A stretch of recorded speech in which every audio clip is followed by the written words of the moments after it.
परशुराम जी भारतीय धर्म और संस्कृति में एक महान आशी और भगवान विष्णु के छठे अवतार माने जाते हैं।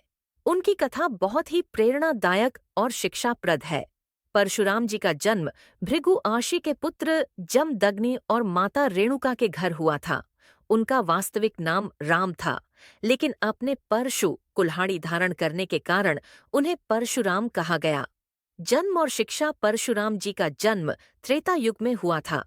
वे बाल्यकाल से ही पराक्रमी, धर्मप्रिय और ज्ञान के प्रति समर्पित थे।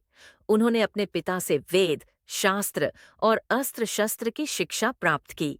भगवान शिव उनके गुरु थे, जिन्होंने उन्हें दिव्य परशु प्रदान किया। परशुराम ने शिव जी की घोर तपस्या कर उनसे युद्ध कला में पारंगत होने का वरदान प्राप्त किया। कार्तवीर्य अर्जुन और पिता की हत्या कथा के अनुसार एक समय हैहय वंशी राजा कार्तवीर्य अर्जुन, जो सहस्रबाहु नाम से प्रसिद्ध थे, ने अपने बल और अभिमान में जमदग्नि ऋषि के आश्रम पर आक्रमण कर दिया। उन्होंने ऋषि के द्वारा संचित कामधेनु गाय को बलपूर्वक छीन लिया, जिससे जमदग्नि ऋषि और माता रेणुका को बहुत कष्ट हुआ। परशुराम उस समय आश्रम में नहीं थे।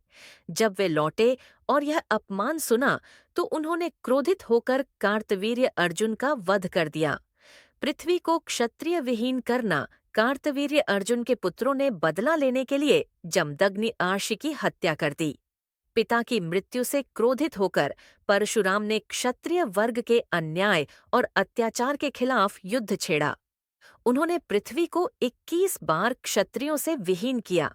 यह कार्य उन्होंने धर्म की स्थापना और अधर्म के नाश के उद्देश्य से किया। तपस्वी और धर्मरक्षक परशुराम जी केवल युद्ध कला के प्रतीक नहीं, बल्कि तप, संयम और धर्म के रक्षक भी हैं। वे ब्राह्मण होने के बावजूद क्षत्रिय गुणों से संपन्न थे। उनके जीवन का उद्देश्य अधर्म का नाश और धर्म की रक्षा करना था। उन्होंने अपने तप और साधना से अनेक लोगों को जीवन का सही मार्ग दिखाया। परशुराम और राम। त्रेता युग में भगवान राम के समय परशुराम और राम का मिलन हुआ। जब राम ने शिव धनुष तोड़ा तो परशुराम को झांत हुआ कि यह वही राम है जो धर्म और सत्य के आदर्श हैं। उन्होंने अपनी परशु भगवान राम को समर्पित कर दी और अपने क्रोध को त्याग कर तपस्या में लीन हो गए। आज की शिक्षा परशुराम जी की कथा हमें सिखाती है कि अन्याय और अधर्म के खिलाफ खड़ा होना धर्म है। उनका जीवन तप, संयम और साहस का आदर्श है। वे न केवल एक योद्धा थे, बल्कि एक गुरु, तपस्वी और धर्मपालक भी थे। उनकी शिक्षा आज भी हमें सत्य और धर्म के मार्ग पर चलने की प्रेरणा देती है।